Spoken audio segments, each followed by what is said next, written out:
My name is Aurelia Quinn, 26 years old. I sit in Caleb Whitaker's law office wearing the same black funeral dress I wore 3 days ago, the fabric rough against my skin as if to remind me, with every breath, what I've just lost.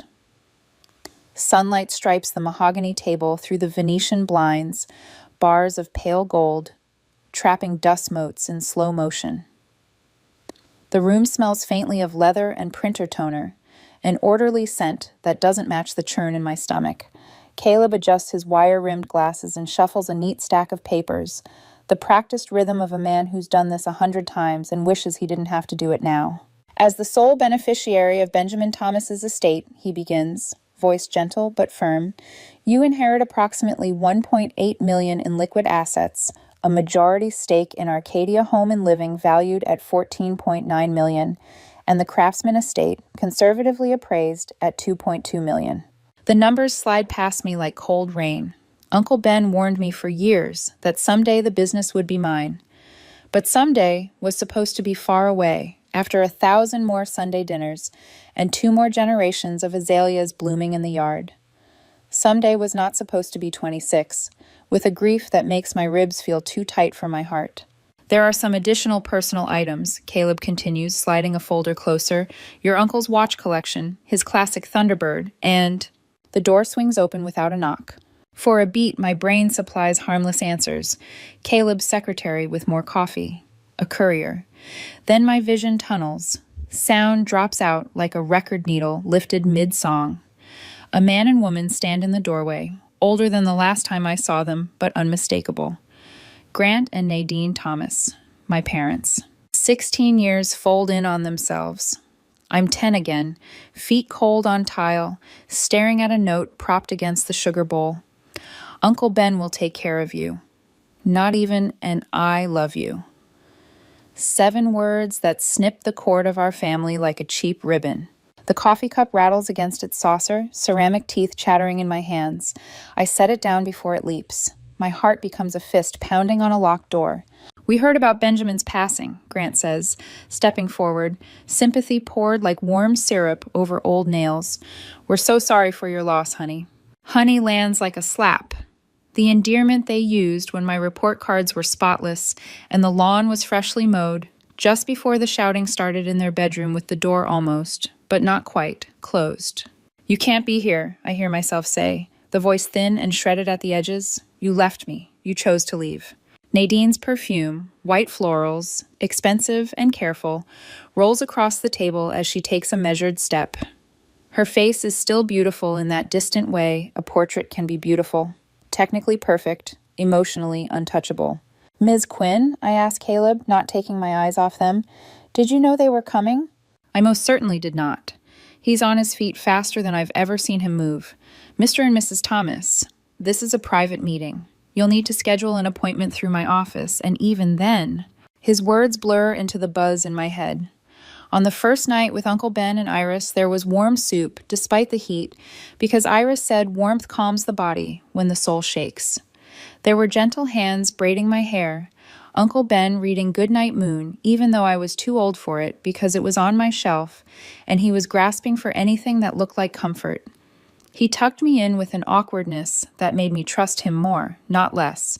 He kept the world from collapsing by acting as if it hadn't already. Something inside me uncoils and looks around. The abandoned child who still, unbelievably, wants and wants and wants meets the woman he raised, the one who knows a ledger from a balance sheet and a boundary from a dare. What do you want? I ask, fingers flat on the table to stop their shaking. Exactly.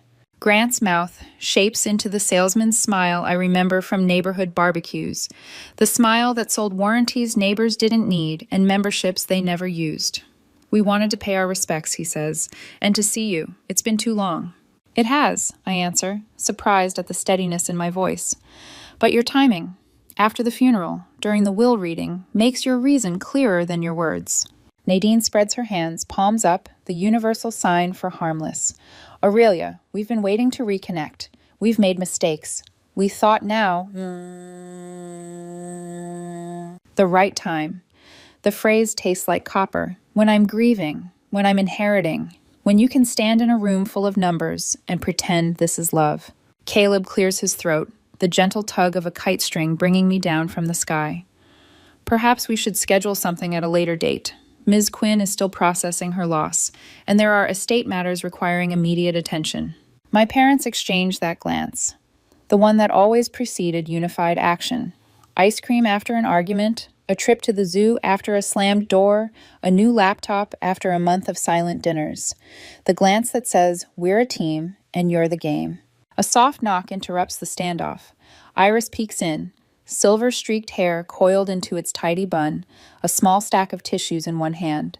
Her eyes sweep the room and land on my parents. I watch her shoulders shift, spine lengthening by a fraction. Ms. Aurelia, she says, voice gentle but edged in steel. The car is ready. Grant's gaze slides over her like she's furniture, still keeping the help around, I see. Iris doesn't flinch. I've been part of this family for 16 years, Mr. Thomas. The emphasis on family is soft as cotton and sharp as glass. The word family ripples through me. For years it felt like an exam I kept failing. Uncle Ben graded on different criteria. Show up, tell the truth. Don't let fear make your choices. He never said I was perfect. He said I was worth the effort. That was the passing grade. I stand. The chair legs scrape the floor, the sound clean and decisive. I gather my purse and the folder with Uncle Ben's notes in his tidy engineer handwriting. Iris moves between me and my parents without looking like she does. We form a quiet line: lawyer, ward, guardian. Iris is family, I say to my parents, letting the words settle like dust on polished wood. You are strangers. Grant's smile tightens, the edges stitched too small for his face. Nadine's fingers tremble around the strap of her bag. I see a flicker. Regret, maybe, or just the fear of losing something they haven't yet held. It flashes across her features and vanishes. We'll be in touch, Grant says, tone shifting from soft to transactional. I'm sure you will. My voice surprises me again, so calm it sounds like someone else's, someone I might want to be. We make it to the door. Iris's hand brushes mine, a quick squeeze, a coded message. I'm here. I won't move. She's been sending me the same message since the first night, when she hummed a lullaby in the doorway until I fell asleep and kept humming after, just in case. In the hall, the air feels lighter, as if the carpet itself exhaled. Caleb closes the conference room behind us with a gentle click, then looks at me over his glasses. You did well, he says. You stayed in the room. Barely. My knees feel hollow. Somewhere a copier whirs to life, an ordinary sound that anchors me to the floor. Outside, the September sun throws warm gold across the parking lot. When the breeze lifts, it smells like cut grass and diesel, a peculiar blend of summer ending and work continuing.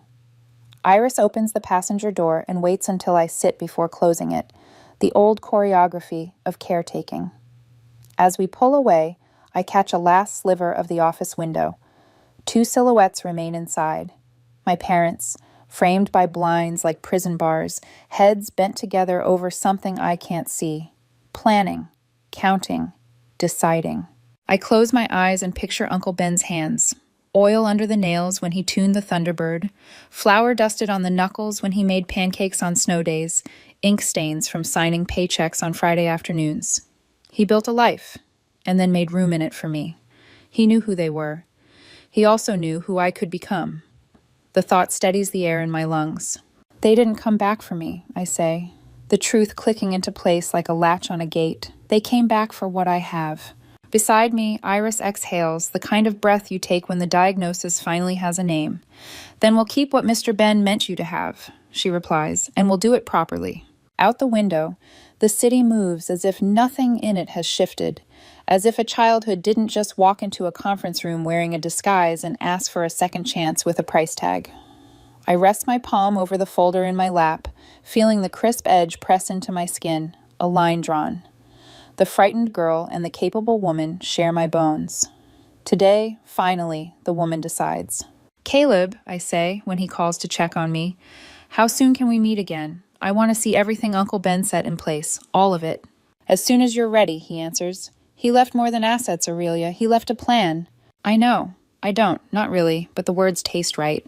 As Iris turns onto the road that leads home, Sunlight floods the windshield. The glare fades. The path ahead resolves. I don't feel safe, exactly. I feel awake. Grief sits in the seat behind me, buckled in, not driving.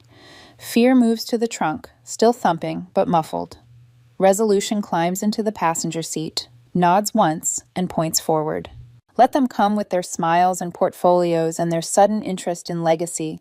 Let them say honey like a spell.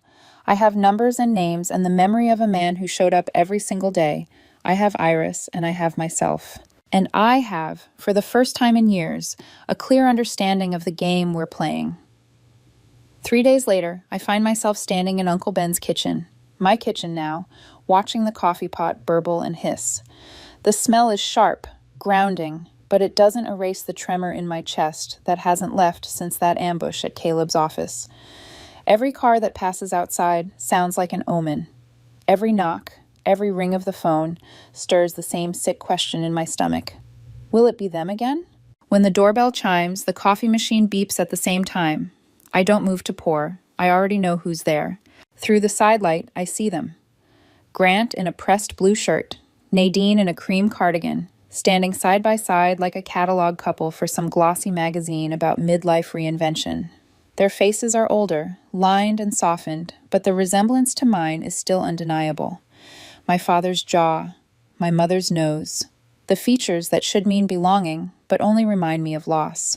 I keep the door half closed, my body a barricade. You can't just show up here. My voice is flat, but my hand grips the knob so hard the metal bites. Grant gives the salesman's smile I know too well. We just want to talk, Aurelia. 5 minutes, that's all. 5 minutes. 5 minutes is long enough to gut a life. I remember Caleb's warning. Don't let them in. Don't give them space. But something stubborn in me, the 10-year-old girl who never got her questions answered, unhooks the latch. I step back. Fine. 5 minutes. They sweep inside as though invited to a dinner party, eyes scanning the rooms, the newly renovated cabinets, the Viking range Uncle Ben installed last year. Every detail cataloged, every detail assessed. I motion toward the kitchen table but stay standing by the counter. Coffee? I ask, not from hospitality, but to occupy my hands. Black, Grant answers immediately, settling into a chair like it's his by right. Your mother takes cream and sugar. I know how Iris takes her coffee, I reply coldly. I wasn't asking about her. Nadine winces, but accepts the mug when I set it down. This is a beautiful home, she murmurs, her eyes darting over the polished oak floors. Benjamin always had exquisite taste. Uncle Ben's table sits between us, the same one where he taught me algebra, balance sheets, and the habit of asking why before signing anything. Now it becomes a battlefield. Grant doesn't bother with pleasantries. He slides a leather portfolio onto the table. The thunk echoes louder than it should. We've done some research, he says, his voice low but steady. That business is worth nearly $15 million. I freeze. The bluntness, the naked greed, stings even though I expected it. Nadine opens the folder, spreading papers across the table. Valuation reports, spreadsheets, property assessments, each one neat and deliberate. We just want to understand the full picture, honey. Stop calling me honey. The words fire out sharper than I intended. Where did you get this? That's not important, Grant answers, his salesman tone slipping to something harder. What matters is that we're all on the same page. It matters to me, I snap. You've been gone 16 years. You show up 3 days after his funeral with this? Detailed financials you couldn't possibly have gathered on your own? Nadine's glance at Grant is quick but telling. He straightens, his jaw ticking once. We tried to reach out over the years, he says. For money. The realization hits like a punch. You contacted him for money. Silence. Neither of them denies it. And suddenly the gaps click into place. Uncle Ben's occasional sighs, the distant looks during holidays, his fierce insistence that I didn't need to answer the landline if it rang late at night. He was shielding me from them. Grant sighs, a sound rehearsed to sound tired rather than guilty. Your uncle painted us as villains. He never gave you the full story. You didn't need him to paint anything, I cut in. You left a note. That told the story well enough. Nadine reaches into her purse, drawing out a second folder, thinner but heavier with threat. She slides it across the table. There are things you don't understand, she says softly. Against my better judgment, I open it. Custody papers, court documents, legal statements. My eyes snag on a figure, 13,500. What is this? My voice wavers, though the answer is already in my bones. We were in a difficult situation, Nadine whispers, eyes glistening. Benjamin offered to take full custody if you signed away your parental rights. My throat tightens, the words scraping out. For $13,000. Grant leans forward. That's not how it was. It's exactly how it was. The papers tremble in my hands. I push them back across the table as if they burn. You sold me. The kitchen falls into a silence so deep I can hear the grandfather clock ticking in the hallway, steady as Uncle Ben's voice when he read contracts aloud to me so I could practice listening for lies. I think of every birthday card that never came, every recital seat left empty, every night I fell asleep to Iris humming because no one else did. They weren't struggling parents. They were sellers, and I was the price. Nadine reaches across the table, her hand trembling. Aurelia, please. I stand, the chair legs scraping like a scream. No. My chest feels hollow, my heart somewhere else, pounding in the past. You don't get to rewrite this. Grant's face hardens, sympathy stripped away. You've built a life with what we gave up. You owe us. I stare at him, the weight of the words pressing like a boot on my ribs. Oh. The audacity of it steals my breath. Oh? I whisper. I owe you nothing. But beneath my rage, a seed of dread takes root. If they signed away their rights once, what's stopping them from trying to claw them back now that there's something to take? I don't wait for their answer. I gather the papers, shove them into the folder, and clutch it to my chest like armor. My voice is low, trembling, but final. Your 5 minutes are up. Their silence follows me down the hallway like a shadow. At the door, I pause, just long enough to hear Nadine's choked whisper. She's harder than we thought. Grant's reply is colder, sharper. Then we'll push harder. I slam the door behind me, but their voices echo long after. The folder sits on my dining table, its edges cutting against the polished wood like an open wound. I've read the documents 3 times now, hoping the words might change with each pass, but they never do. $13,500. That number won't stop screaming. It hums in the air like a swarm of flies, ugly and impossible to ignore. They didn't just leave me, they sold me. The thought rattles in my chest as I pace the length of the room. My bare feet make small sounds against the hardwood, an uneven metronome for my spiraling thoughts. Uncle Ben knew. He had to have known. All those years he deflected questions about why my parents left, his carefully chosen words, his insistence that they made decisions they thought were best. He'd been protecting me from the ugliest truth. And now they've dropped it on me like a grenade. The phone buzzes. Iris? Miss Aurelia, she says, her voice low. Are you all right? You didn't answer the door when I came by earlier. I swallow hard, trying to keep my tone even. They were here, again. A pause, then sharper. What did they want? They wanted me to know the price they put on me. My voice breaks, jagged as glass. 13,500. There's no sound on the line for a beat, just Iris's breath. Then, quietly, that's more than they ever spent on you when you lived with them. Her voice is bitter in a way I've rarely heard. You were worth more than their house payment. The truth of it pierces deeper than I want it to. I sink into a chair, clutching the folder as if it might anchor me. What am I supposed to do, Iris? They're not asking for forgiveness. They're demanding repayment. You do nothing tonight, she replies firmly. You sleep. Tomorrow we'll speak with Caleb. This isn't yours to carry alone. Her words are steady, but I can't help picturing my parents' faces, the cold certainty in Grant's, the fragile tremor in Nadine's. Not remorse, not even shame, just calculation. And that's when I realize the truth. They're desperate. The next morning, desperation has a voice. They return. No coffee this time, no polite entry, just a knock so sharp it shakes the frame. When I open the door, Grant doesn't wait for an invitation. He steps inside with the blunt confidence of someone who believes ownership is a birthright. Nadine trails behind, her cardigan buttoned wrong, her eyes rimmed with red. We need to talk, Grant says, the edges of his words sharper now. I fold my arms. You had your chance. We didn't tell you everything. Nadine's voice trembles, but not from guilt, from fear. She drops a stack of envelopes on the table, each one stamped with red ink. Final notice. Collection pending. Medical bill. Credit card debt. Grant doesn't flinch. I owe $85,000 to men who don't take excuses. Nadine's been in treatment. The bills are crushing us. We need help, and you're the only one who can give it. The gall of it makes me laugh, though it comes out hollow. You abandoned me. You sold me. And now you want me to bail you out? We had no choice. Nadine's voice cracks, finally raw. Do you think it was easy to sign those papers? Do you think I slept a single night after? We were drowning. Benjamin offered us a lifeline, and we took it. You didn't just take it, I spit back. You traded me for it. Grant slams his hand against the table, the sound startling. Enough. You think you'd be sitting here, in this house, with that business, without us making that decision? You owe us everything. The words are fire on gasoline. My blood roars. I owe you nothing. The kitchen feels smaller, air sharp, tension thick enough to choke. My hands shake, but my voice doesn't falter this time. If you're in debt, that's your problem. Don't lay it at my feet like I asked for any of this. Grant leans forward, his face inches from mine, the smell of stale coffee and bitterness clinging to him. Then we'll take it. The threat hangs in the air. Nadine gasps softly, as if he's crossed a line even she hadn't expected. Before I can react, the back door opens.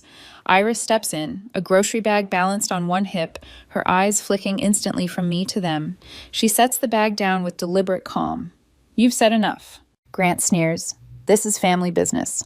No, Iris replies, her voice low but resolute. Family is who stays. Family is who shows up when it costs them something. That's why I'm here, and why you have no right. For a moment, the kitchen is silent, except for the hum of the refrigerator.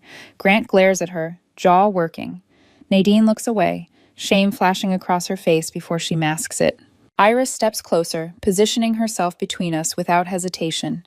Her hand hovers just near mine, not touching, but close enough to steady me. You should leave, she says quietly. Now. Grant stares at her, then at me, his nostrils flaring. This isn't over.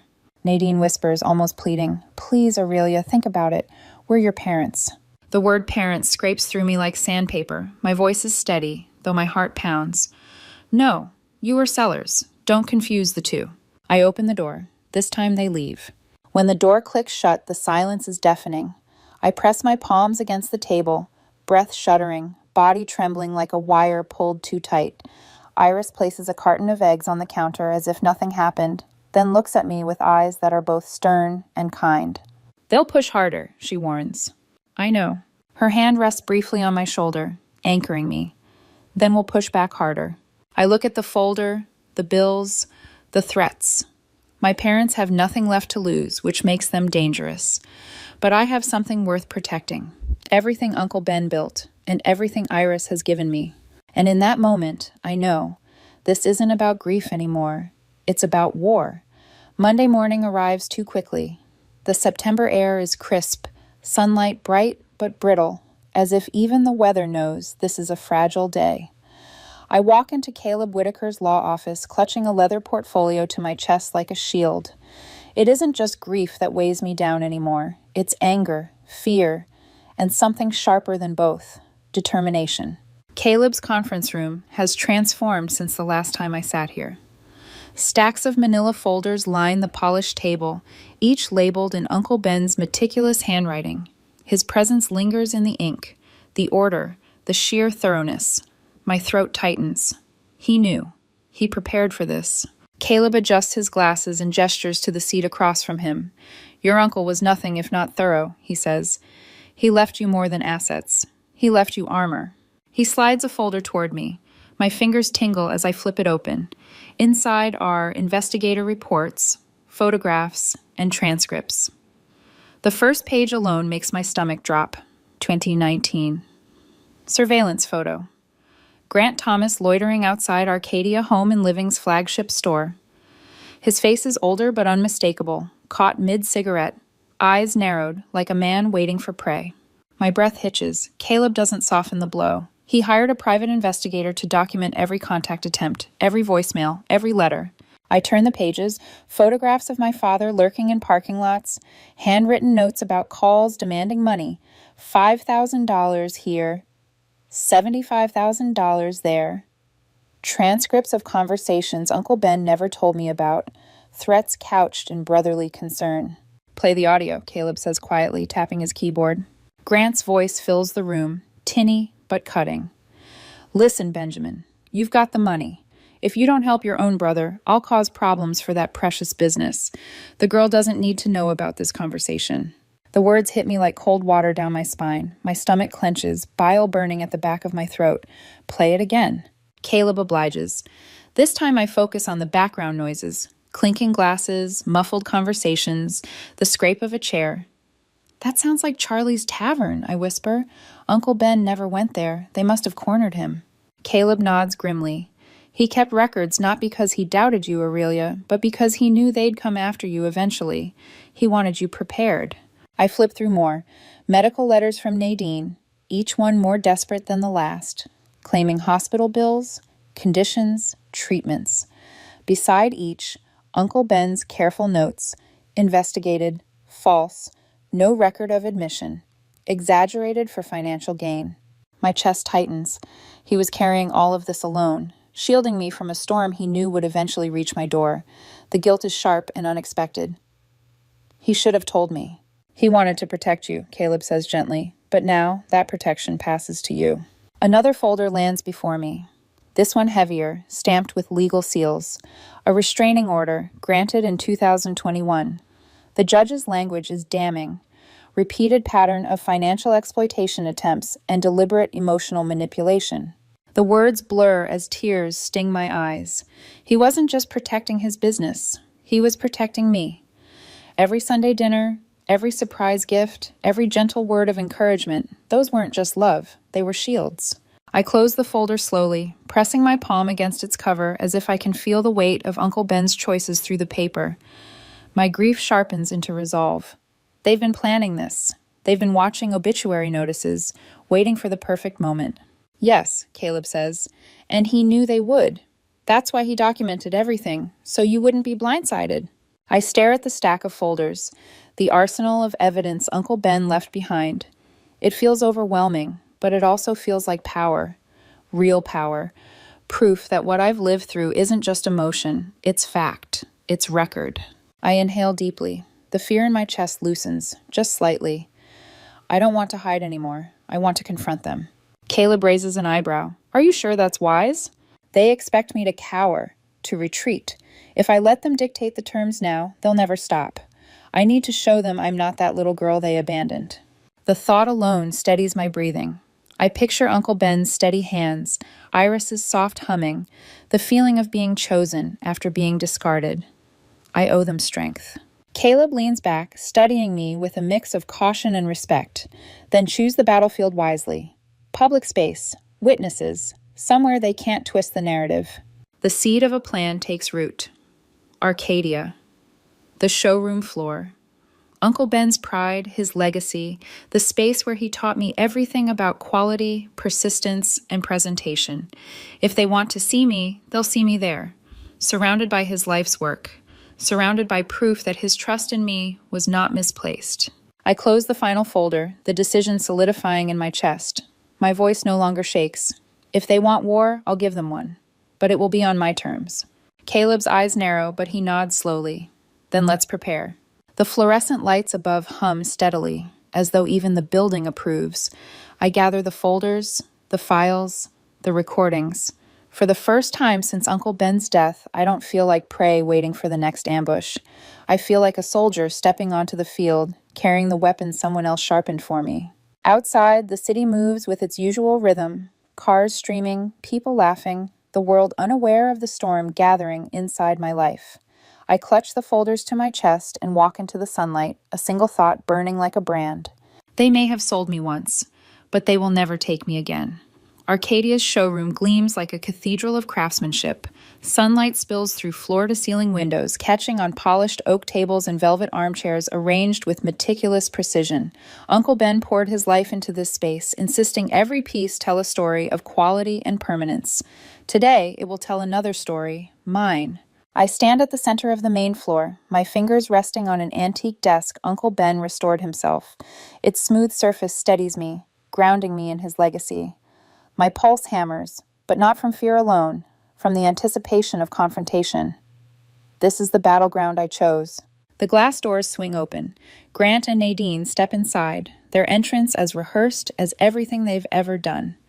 Grant in a charcoal suit, shoulders back, radiating authority he no longer deserves.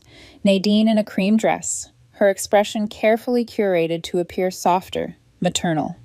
Customers glance up from browsing, curious at the couple's brisk, purposeful walk.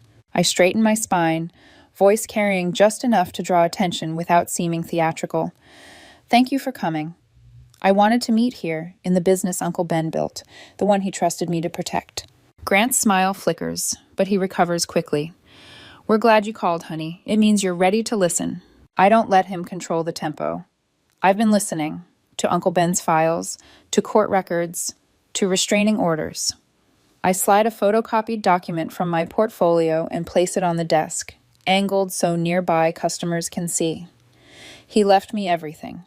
He also left proof of your harassment, of your attempts to extort him, of the day you signed away your rights for $13,500. Nadine's face pales, her hand fluttering to her chest. Grant's jaw tightens, but his voice stays smooth. You don't understand the context. We were desperate. I understand perfectly. My tone slices through his excuses. You traded me for cash, and now you've come back for a second sale. A hush spreads across the showroom. Employees drift closer, pretending to tidy displays, their eyes fixed on us. A middle-aged couple pauses by a dining set, their interest shifting from chairs to confrontation. Nadine steps forward, tears welling. Aurelia, please, we're your parents. We made mistakes, but we're trying to make it right. Make it right? I laugh, a sound too sharp to be amusement. By demanding money again? By threatening to contest the will? By circling my home like vultures? Grant's mask slips, his voice hardening. Family helps family. You wouldn't be here without us. I take a step closer, my voice low, but carrying. Family doesn't abandon a 10-year-old with nothing but a note. Family doesn't sell their child for debt relief. Family doesn't wait 16 years to reappear at a funeral with a portfolio of financial statements. A ripple of murmurs passes through the room. The couple by the dining set exchange glances. One of my employees, Sarah, positions herself closer, arms crossed, protective. Grant glances around, realizing the audience he's underestimated. He leans in, lowering his voice. This isn't the place. Exactly, I raise mine. This isn't the place for your lies, your manipulation, or your greed. This is Arcadia. This is Uncle Ben's legacy, and you are not welcome here. For the first time, Nadine falters visibly. Her lips part as if to argue, but no words come. Grant grabs her elbow, forcing composure back onto both of them. He turns to me with a look meant to intimidate but diluted by the eyes watching. We'll be in touch. You'll regret humiliating us like this. Maybe, I reply evenly, but I'll never regret telling the truth. They walk out under the weight of a dozen curious stares. The automatic doors close behind them with a hiss that sounds like relief. I don't move. My hands tremble against the antique desk, adrenaline draining. Then Sarah approaches, her voice low but firm. You did the right thing. He would have been proud. The middle-aged woman who witnessed everything nods. That took courage, young lady. Their support washes over me, warm and unexpected. For the first time in weeks, I feel less alone. Yet even as reassurance surrounds me, Grant's parting words echo in my head. You'll regret humiliating us. I know them too well to believe this was their retreat. No, this was only the beginning. 3 days have passed since the confrontation at Arcadia, 3 days of replaying every detail. Grant's tightening jaw, Nadine's pale silence, the whispers of strangers witnessing the truth. It should feel like victory, but it doesn't. The memory of Grant's warning, you'll regret humiliating us, has rooted itself deep, and each hour that passes without their return feels less like peace and more like the pause before a storm. Caleb's office no longer resembles a law firm. It looks like a war room. Manila folders spread across the mahogany table, yellow legal pads stacked in precise towers, my own notes scribbled furiously in the margins of contracts and financial statements. Even Iris has contributed, her careful handwriting filling pages of observations about every strange car parked near the estate in recent weeks. Caleb clears his throat, sliding a fresh folder toward me. Your parents have retained counsel. My stomach tightens. Who? He hesitates as though bracing me for impact. Martin Keene. The name lands like a stone in my gut. Uncle Ben's old adversary? The one who tried to sue Arcadia over the supplier dispute in 2018? The very same. Caleb's mouth presses into a thin line. He knows the vulnerabilities in your company's legal structure better than anyone. They chose him deliberately. The weight of it sinks into my chest. My parents aren't just flailing in desperation, they're strategizing. They've aligned themselves with someone who already mapped the cracks in Arcadia's foundation. I lean back, pressing my palms against the cool table. They're smarter than I gave them credit for. They're also more desperate than you realize. Caleb adjusts his glasses. Keene doesn't come cheap. Someone funded this. Nadine's stack of debt notices flashes in my mind. Creditors, collectors, maybe even worse.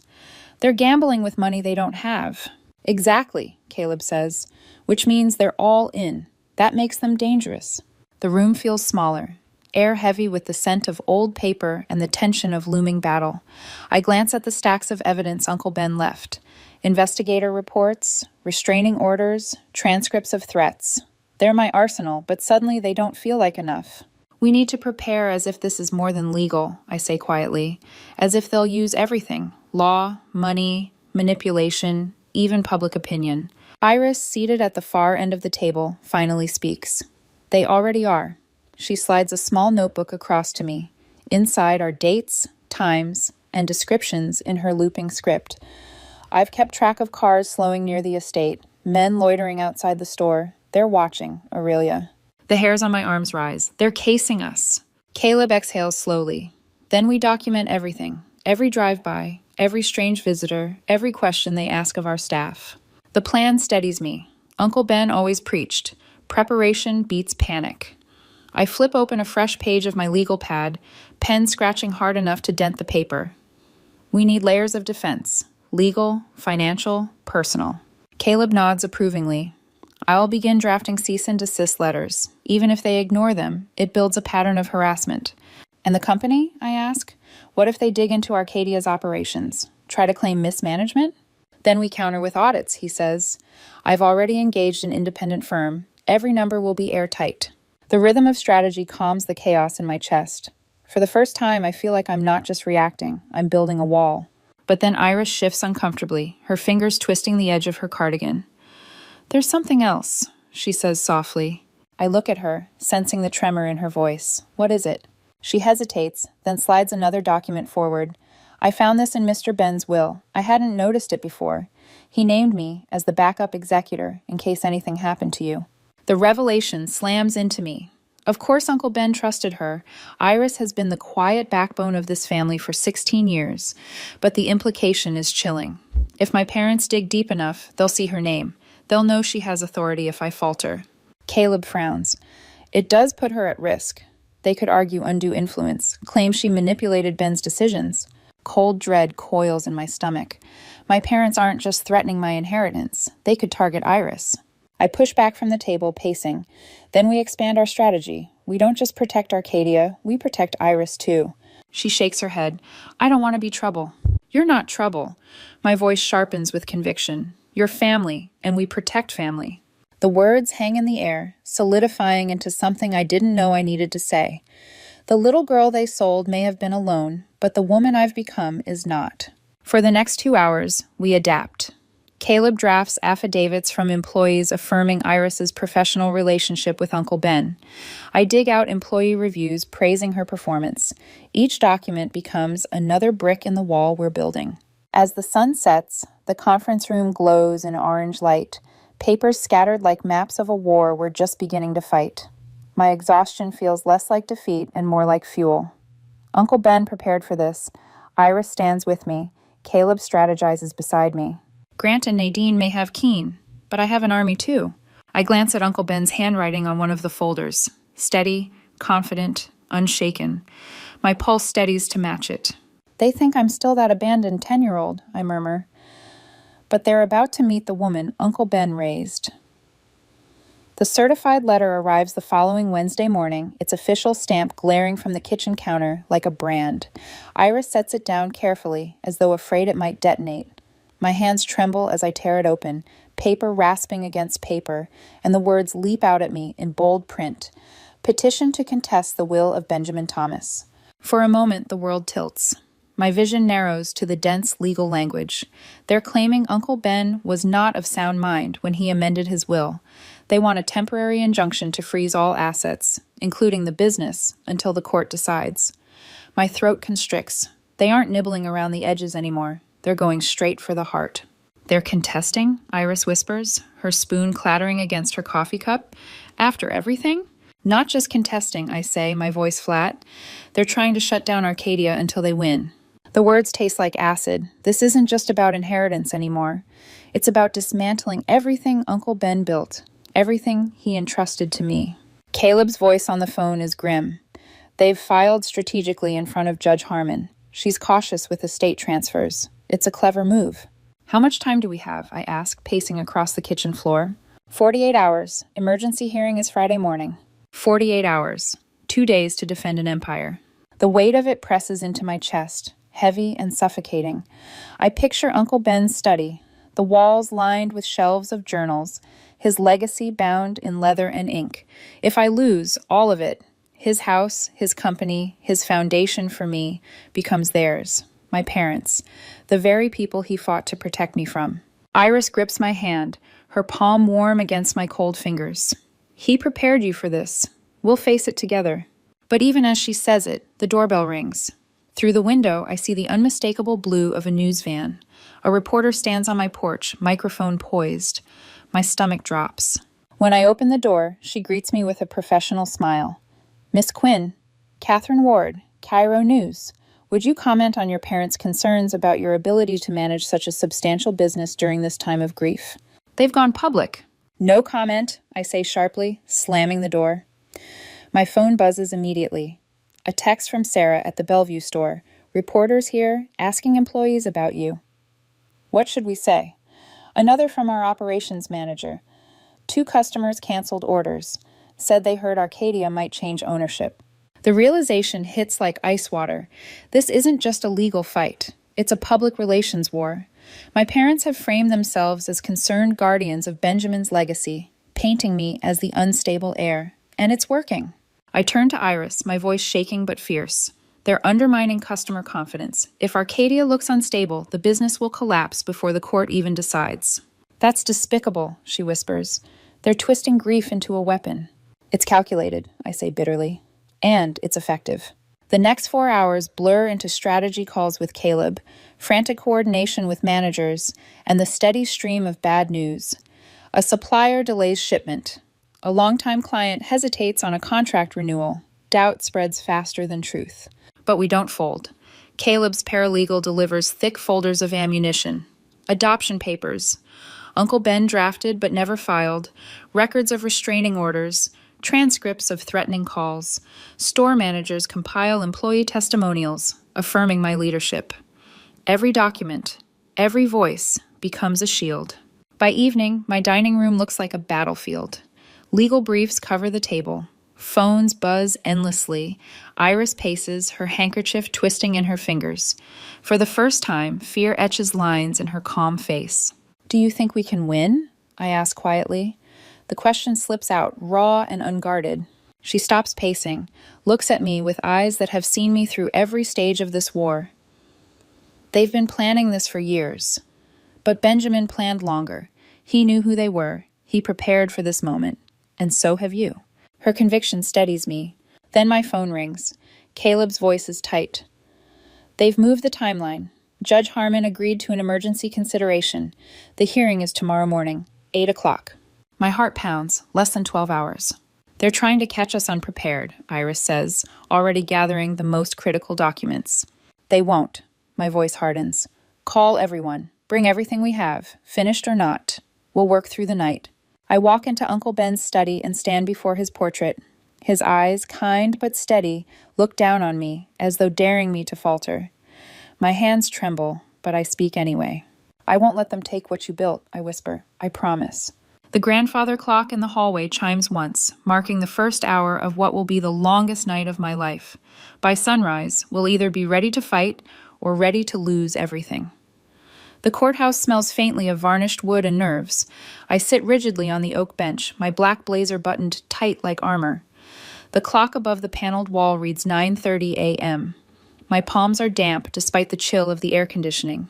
Beside me, Iris twists the corner of her handkerchief with steady, nervous fingers. Across the aisle, my parents sit side by side, masks of composure firmly in place. Grant wears a tailored charcoal suit, his jaw clean-shaven, his silver hair smoothed back to suggest gravitas. Nadine has chosen a conservative navy dress, her hair pinned in a bun that makes her look like a Sunday school teacher, instead of the woman who once traded me for $13,500. Their attorney, Martin Keene, sits between them. His reputation precedes him. Sharp, polished, ruthless. He once dragged Arcadia through a grueling contract dispute, and now he's turned his sights on me. All rise, the bailiff commands. The Honorable Judge Eleanor Richardson sweeps in, silver hair pulled back, her glasses perched low on her nose. She radiates control, her gaze slicing through the courtroom as she settles behind the bench. Be seated.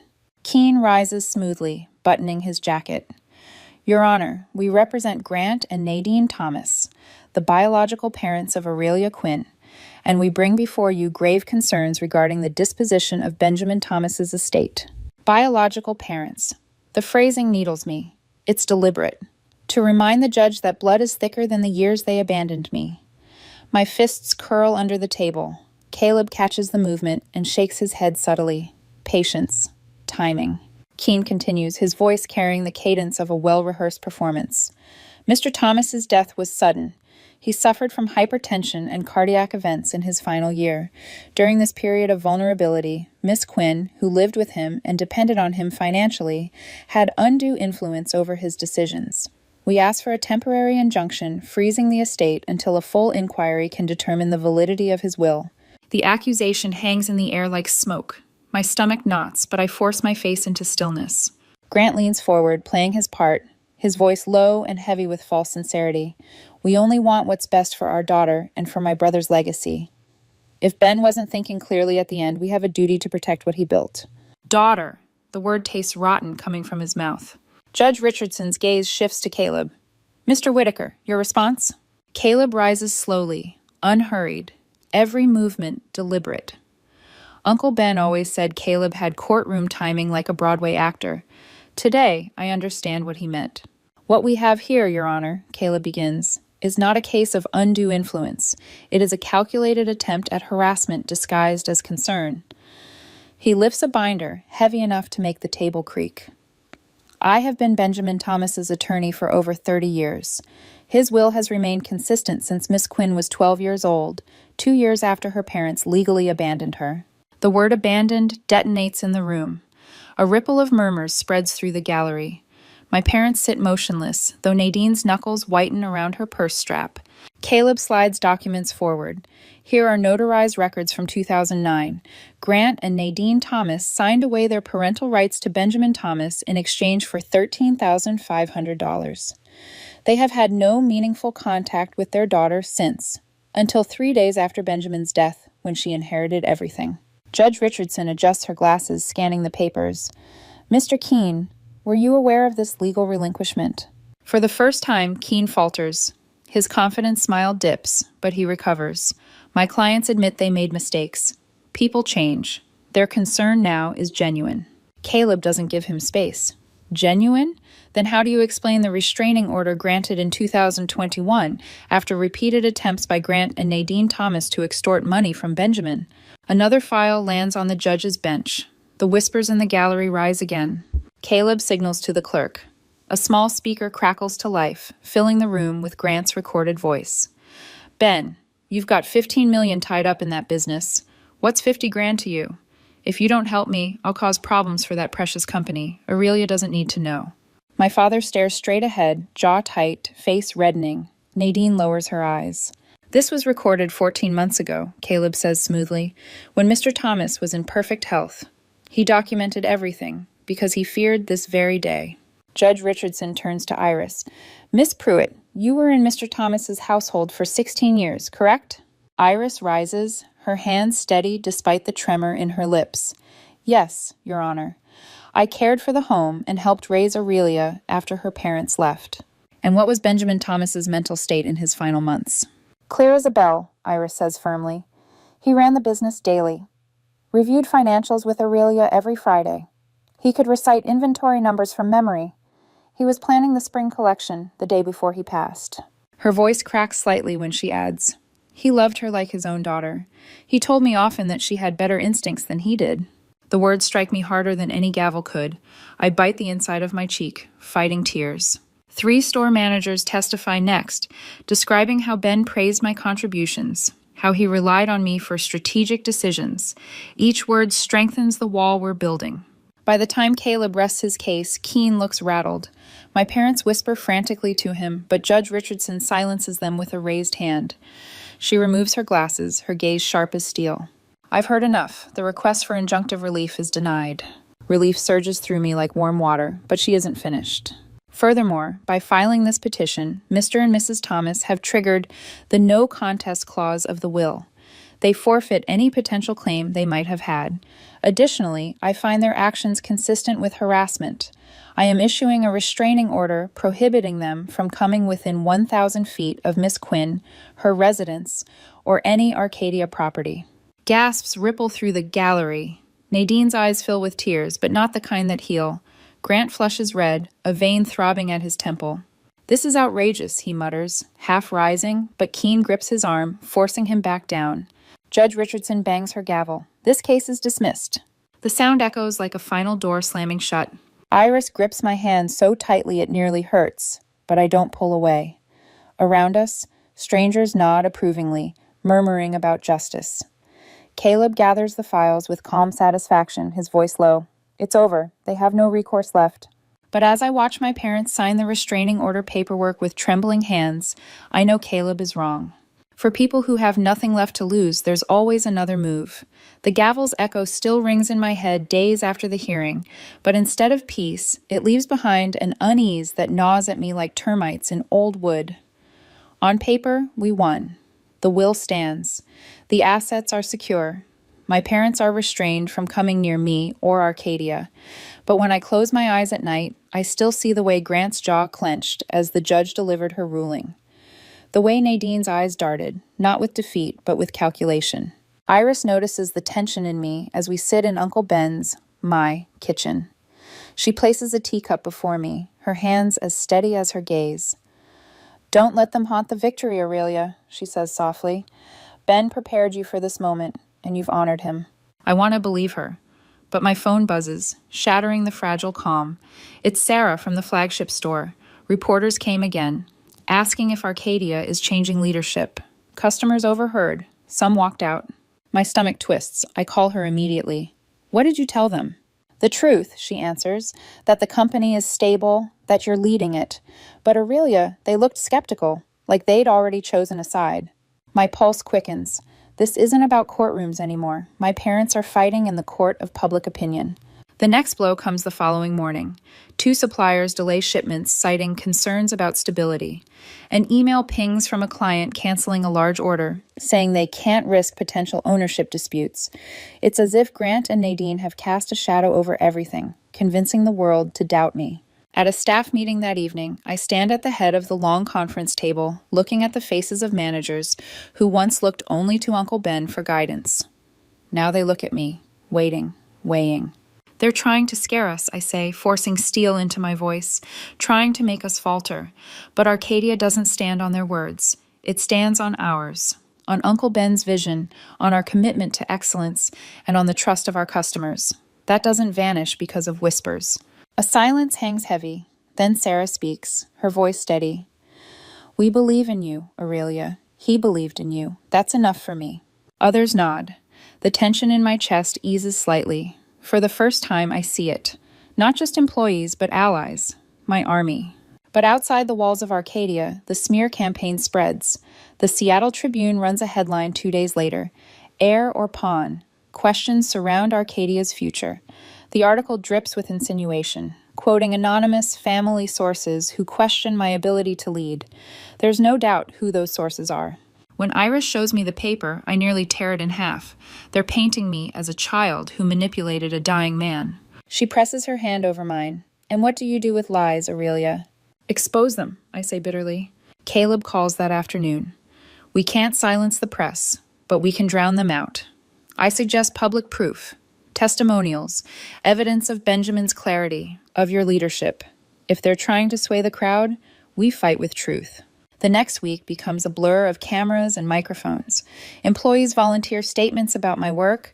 Clients send letters praising Arcadia's reliability. Even Uncle Ben's doctor records a video confirming his mental clarity until the very end. Piece by piece, we stitch together a counter-narrative. Still, the strain shows. One night, I find Iris in the kitchen, staring out the window, her handkerchief clenched tight. "They're relentless," she whispers. "Grant and Nadine. They won't stop until they've bled you dry, or broken you." Her fear sparks something in me. I straighten. Then we don't just defend. We build. We grow louder. We prove that Arcadia is stronger with me at the helm than it ever was before. The next morning, I call a press conference. My voice trembles at first as I stand behind the podium, but when I speak of Uncle Ben, his vision, his trust in me, the tremor vanishes. I announce expansion plans Uncle Ben and I drafted months before his death, unveiling a new Tacoma store. I speak not as a frightened heir, but as a leader. The cameras flash, the reporters scribble, and for the first time since this nightmare began, I see headlines the next day that don't question me. They quote me. Arcadia to expand despite family dispute. It doesn't erase the scars. My parents' betrayal has already left cracks in me, cracks no restraining order or press release can fill. But as I walk the showroom that weekend, customers browsing, employees smiling, I realize something important. Cracks don't always destroy. Sometimes they let the light in.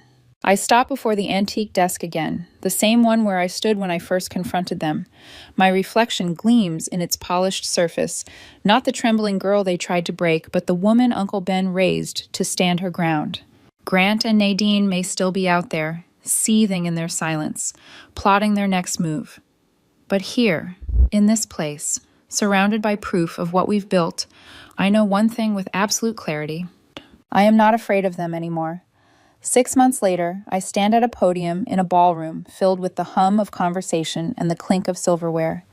Crystal chandeliers scatter light across polished floors, illuminating 300 of the city's most influential business leaders.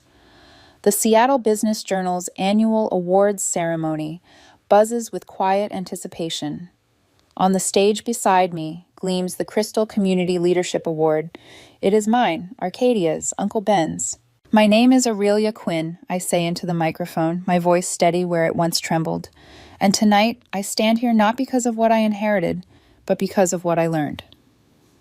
Arcadia Home and Living was built on a simple principle: quality matters, in our products, in our service, and most importantly, in our relationships.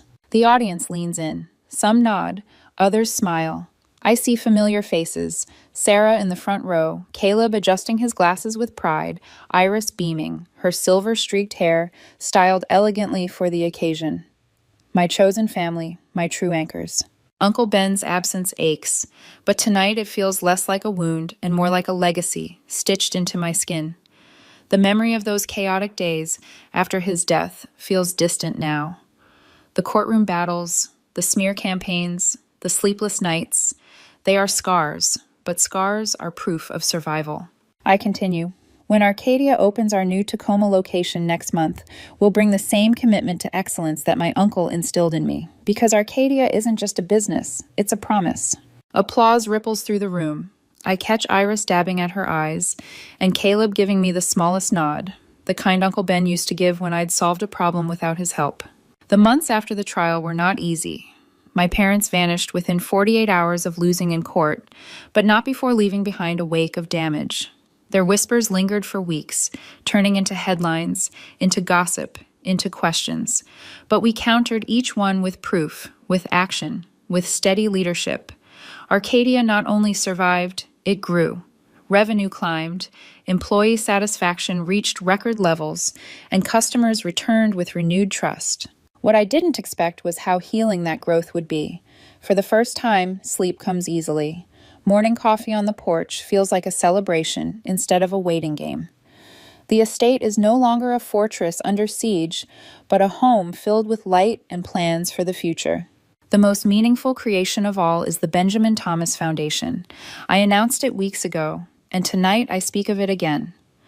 Our mission is simple, I tell the crowd, to support those rebuilding lives after family betrayal, because sometimes the family that matters most is the one you choose.